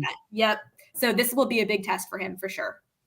Emily Hoeven, San Francisco Chronicle editorial board and columnist. We love having you on. I'm going to put the links to your articles. Read them. She's an excellent writer. We love having you on, Emily. Thank you so much for taking the time today.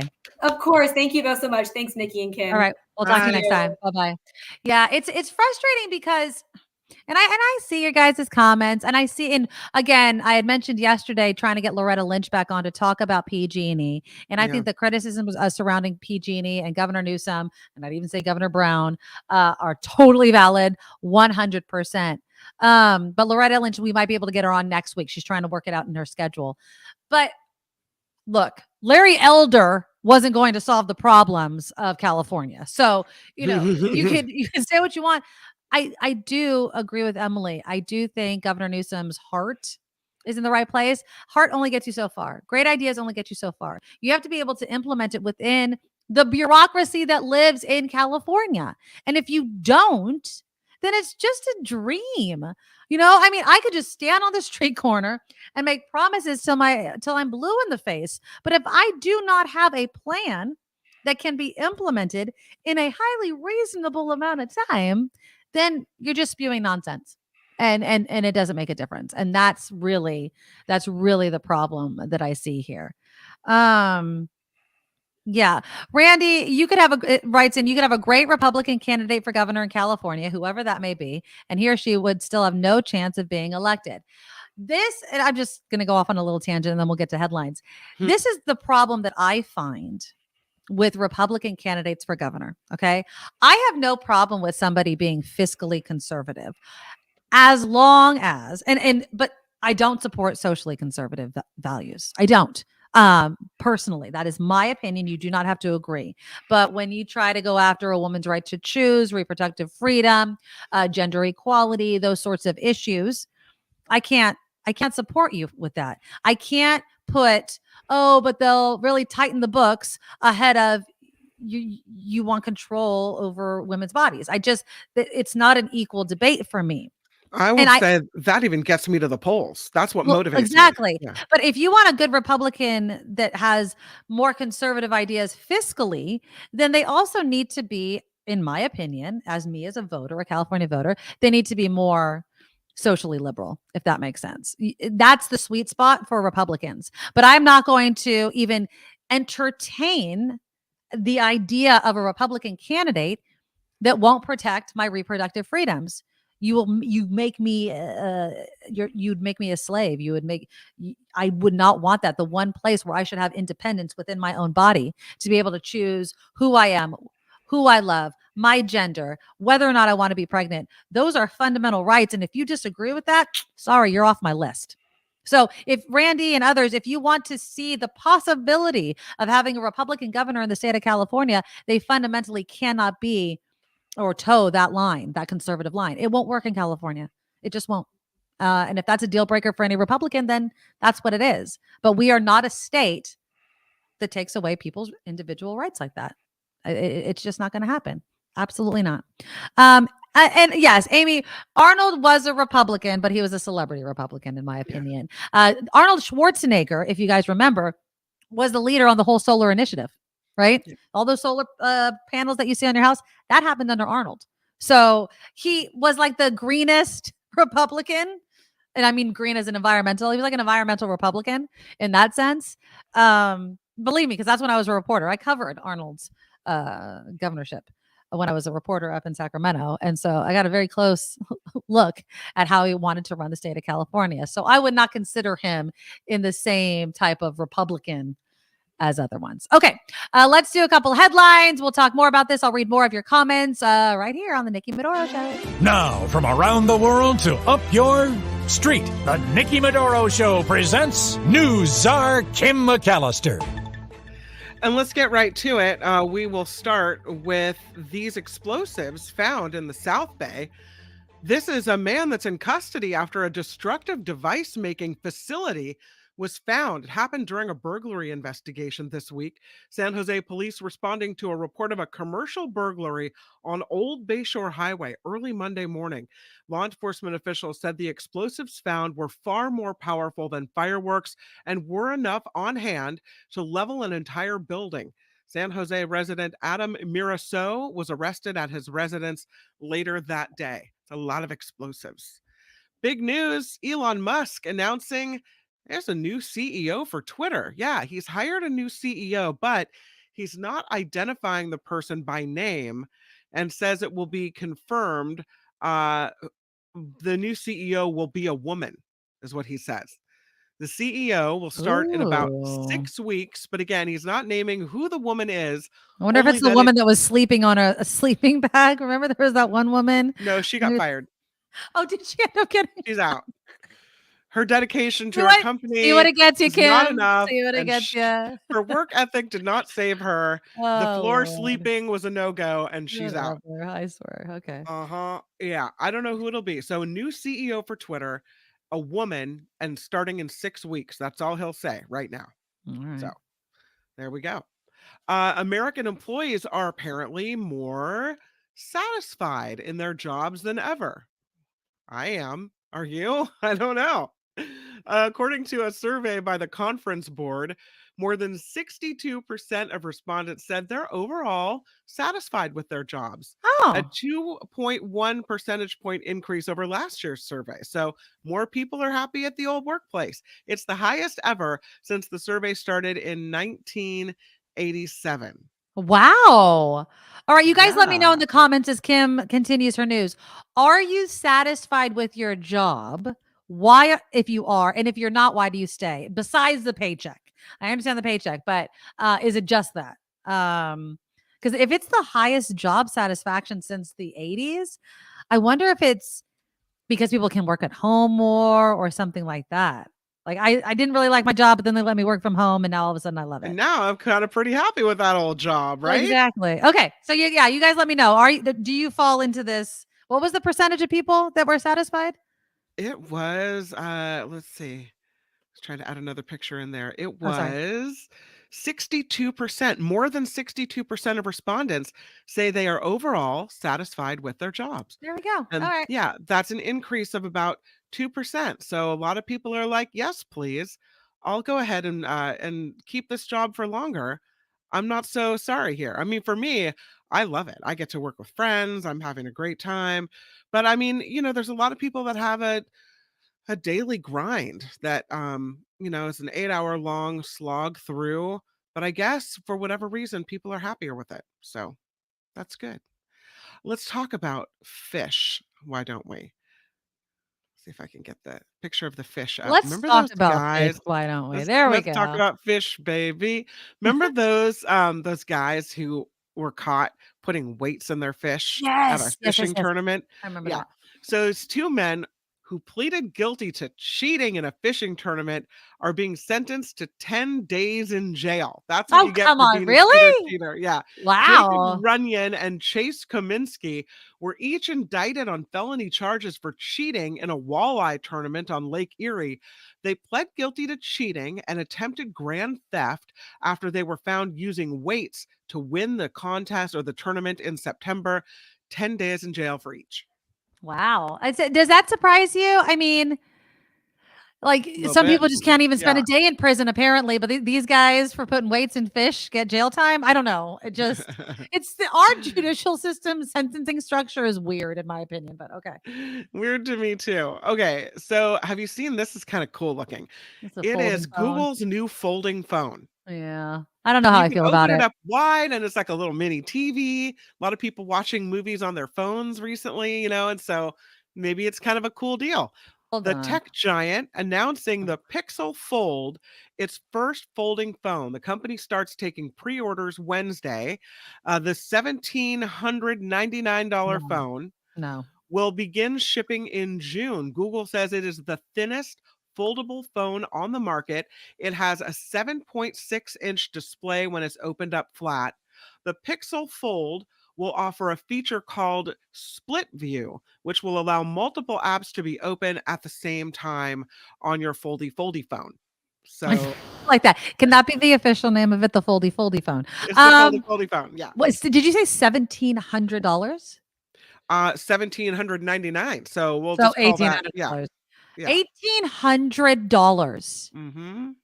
$1,800 for a phone. So my But, daughter's phone okay. broken again. I'm like, Jesus, these phones, Mm. it's too expensive. But they build it into the contract, right? So you think it's 1,799, but then it's spread out over the life of your whatnot. So that's fine. No, it is not, Kim McAllister. That is Sure. what they've convinced you to believe, Get my the friend. foldy phone. You'll love it. No, and it's huge. That thing is Not when it's folded, huge. and it's thin. So when it's folded up, it isn't. And imagine, I mean, if you're going to watch a show on your phone, you wouldn't even need to bring your laptop on a plane. You've got your little mini TV there. That's convenient. Yeah, so my daughter's homesick today, unfortunately. Oh, But I'm sorry. it's okay. So take that picture down for a second. So Okay. this is an XR. So this is an old phone. But look at this. So it's cracked like right there. That's not so bad. Oh, she wants me to share the story. So talking about like anger issues and are the kids okay? You really want me to share the story? Okay. So apparently she's in PE. Okay. Now this is great. Oh, hold on. That's a tease. I'll tell you after your news because I want Kim McAllister's mom reaction to this whole thing. So finish your. Well, I finish only have one more story, and it's Okay. regarding the marijuana. There is a congresswoman from Washington, D.C., who wants marijuana plants to be featured in the U.S. Botanical Garden. You think that's appropriate? Why Yes, it's not? a legal plant, Kim McAllister, Judgy McJudger. Democrat Eleanor Holmes Norton said in a tweet she made the ask as the country moves toward legalizing cannabis. She noted the impact on the economy it would have. Her request follows another one for the garden to display hemp, which it now does. In her letter to the garden's executive director, Norton pointed out the House passed several bills recently that would legalize marijuana. Might as well have it in the National Botanic Garden. You know what's going to happen though? They will have no buds on it whatsoever because everyone's going to be like, "Oh, I'm picking there's a bud. I'm going to pick that." Yes. Yeah, I guess you can't have too many, or then the botanical garden becomes the You'll site of smell theft. it to high Yeah. heaven. That's all it will smell like. But yeah, why not? It's a plant. It's a plant.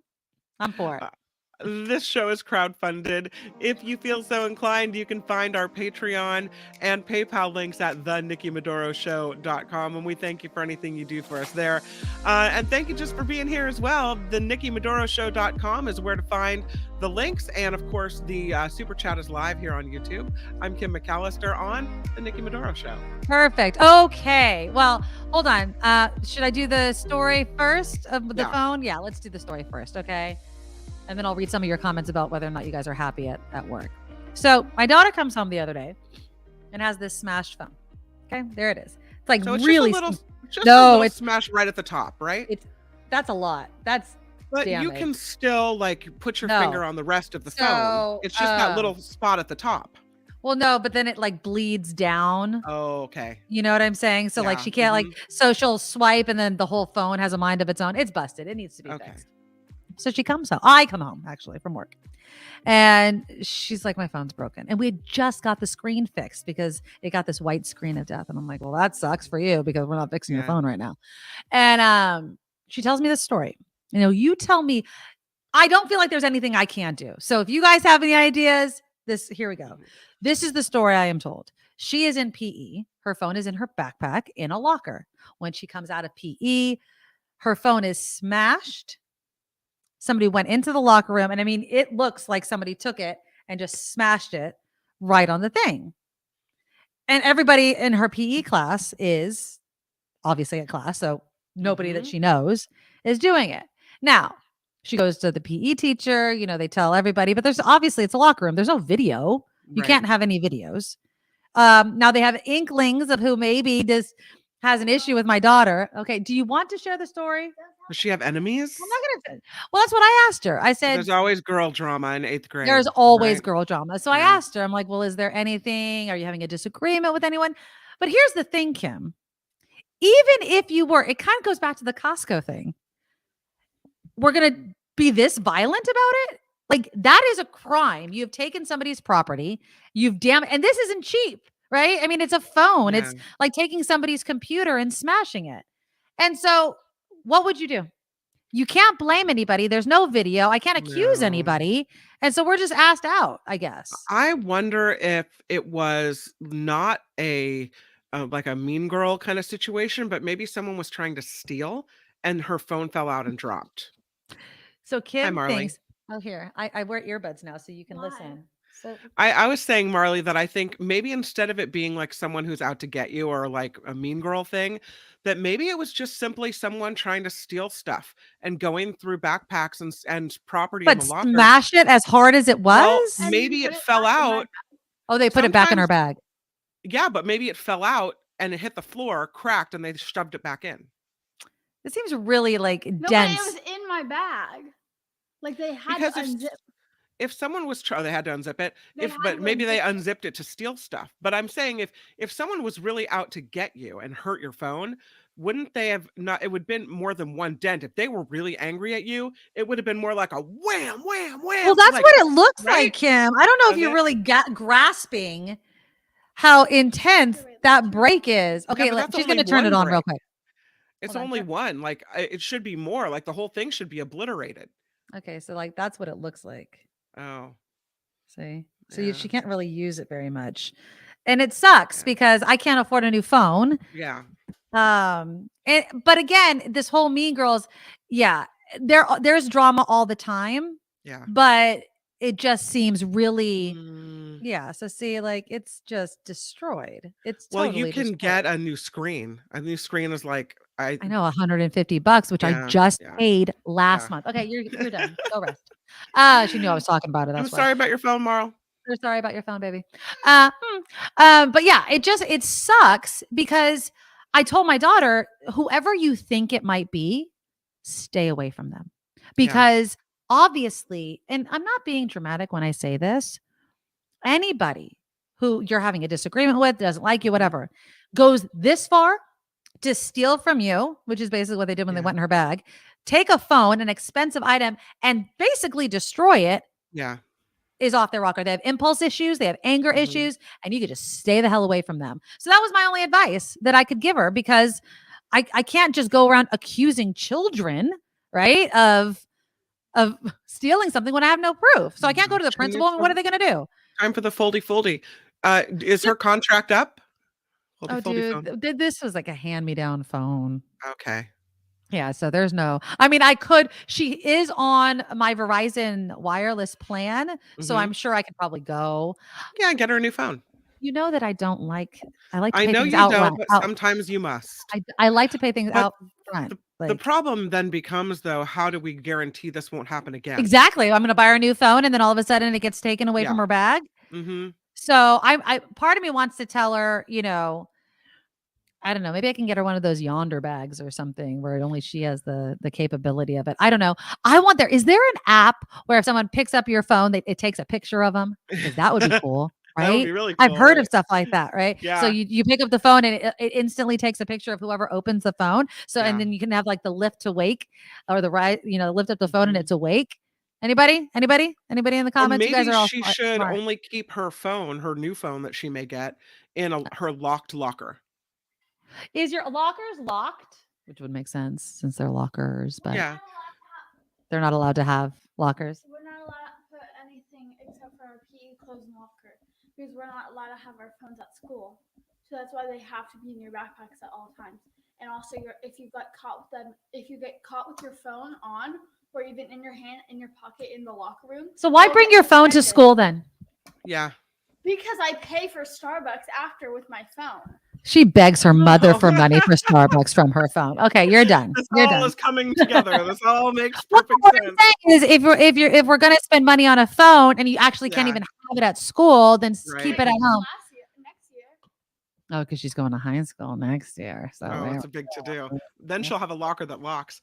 We'll Although I figure it heard sometimes recently the new trend is to not have lockers that lock because of drugs and other things. So they feel like, okay, if we give them lockers that lock, then they're more likely to keep contraband in there. But you if can't we go into don't- the locker anyway, can you?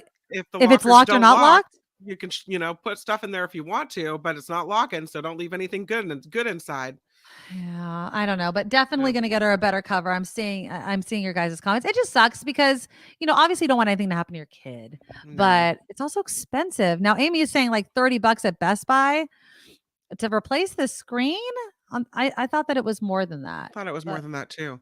I thought it was way Did more you than that. know that Mm. there is a new Apple Watch that Mm. used to be that you had an Apple Watch, you had to have a phone with it in Mhm. order for it to work. But now there's an Apple Watch that has its own phone number. So you can see text messages or call your mom or wherever, and you could just wear that Apple Watch. You don't need to have a phone connected to it now. It's its own phone. Interesting. Maybe that's the solution. I mean, the whole Apple Watch thing, just keeping it on the school tip, you're not Mhm. allowed to have your cell phone, but they can wear Apple Watches. Now, Is that that's the weird? same Yeah. that's the same thing. It's your Yeah. phone on your wrist. Right. So, yeah. It was an iPhone XR. That was the phone that my daughter has. So it's old. Not It's an anymore, old it's not. phone. It's well, the sad thing is she just remembers it. Oh, like she'll just be sitting there and she'd be like, "Oh, my phone." I'm like, I'm "Yeah." happy to give her my old, really old Apple iPhone. This is you may remember these. Look at that. For a Well, time, we used all these to report on. I was supposed to give it back, and I never did. But I mean, who really wants look this at the thief anyway? over here. We're talking about And it's thieving. little tiny. Well, I somebody's mean, graduation from 8th grade is coming up, but that's yep. a month from now. I'm sure as hell not sending her to Washington, D.C. without a cell phone. So we got to figure something out. Yeah, you do. Yeah. You So do. she's very happy. It's not happening today, though. So I don't know why she's smiling over there. It's not happening today. Okay. Oh, I wanted to read some of your comments about being happy at work. I do want to say this. And thank you guys for being really flexible with my new schedule because I'm doing 2 jobs.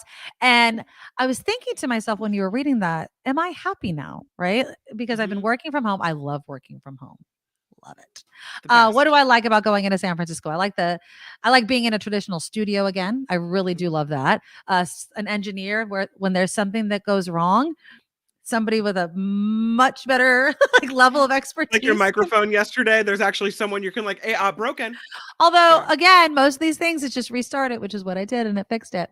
I do love that. I like being back in the union, and and they've been really, really nice to me at the station, and so I do fully enjoy it. But you know what I'm loving about also the mix of this is going in and coming home is this morning.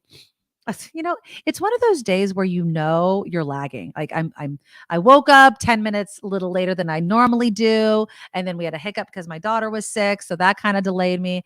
So I'm sitting here and I'm working. And then all of a sudden I get a call from a family member that another family member needs a ride to the doctor. And I'm like, well, thank God I'm home so I could do it. And I had enough time. I mean, I didn't have enough time to kind of put myself together as I like to be, but whatever. We're casual here on the Nikki Medoro Show. But I love the fact that I'm here for both. It's that sandwich generation, which was what I mentioned at the beginning of the show. I have a kid that's sick. And so I'm home. And I have a family member that needs me to take him somewhere. And so I'm home. And yet this still has the freedom, thank God, that it's kind of squeezed in that time frame that I was able to do both.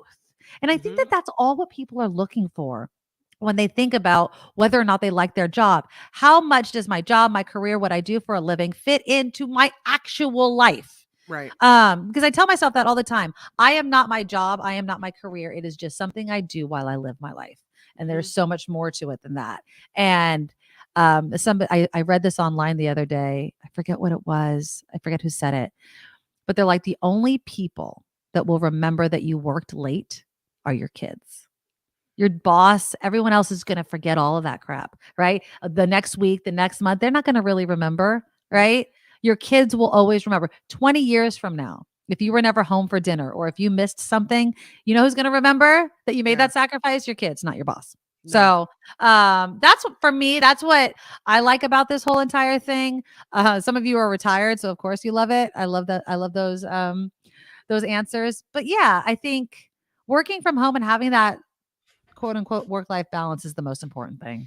In all No, honesty. they used to say you can't have it all. You can't be an excellent mother and an excellent worker. Mm-hmm. You can't, something's got to give. You can't do it all. Yeah. Well, when you give me 2 hours a day back that I'm not driving into San Francisco, I know that's what I'm when back you to give doing, me but those yeah. 2 hours back, the chances are really good that I can have it all. that I Yeah. can pick my kids up from school and, take them to activities, and that I can do the things that I want to do. Yeah. So, yeah. Yeah.